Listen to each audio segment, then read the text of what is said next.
Wow. So that I can see the thought that goes into that. So part of that also, of course, is, how do customers see that company? Like your client also, and they say, well, people think we're really trustworthy. And then you talk to Yep. some of their customers and maybe not so much.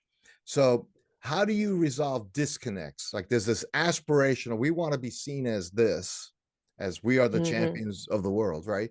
And our customers in the marketplace sees us this other way. Is that ever a hard conversation where you have to sit with an owner and say, like, I get where you want to be, but you're not quite there yet? I mean, I'm just curious how that's received in your experience. Absolutely. So I think that it happens quite often, Mm, especially when there is that gap of I don't know social media and I don't want to learn it, but this is how I want to show up here. We apply that psychology and we apply the brand to the marketing strategy that we have for them. So we're looking at it from a completely different angle. We care about their business just as much, but we are viewing it as a client relationship. It's very personal to them because anyone who started a business understands the late nights, the money, everything that mm, has been poured into this company.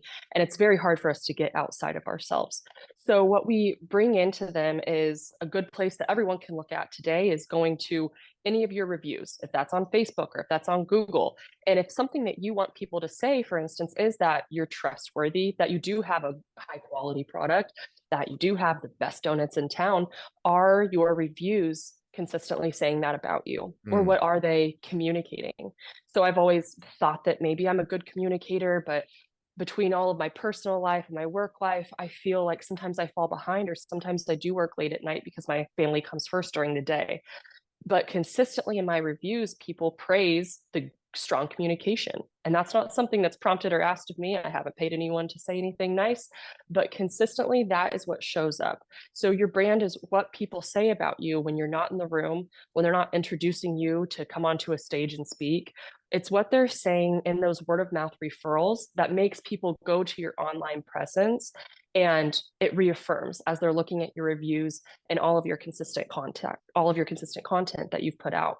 So if you haven't posted since August of 22, then they might think that you're not in business anymore, or maybe you aren't consistent, or you're overwhelmed to be able to show up consistently and serve people. I think that's super important for people to understand is social media is not a time suck. It doesn't have to be a time suck. It is a huge tool for your business to convert people into paying customers. And by posting content consistently, you're better serving them by giving them information, pictures, videos, the content that they need to confirm that they want that relationship for you and to move forward to your download, your free call, whatever it is that gets that point of contact directly to you.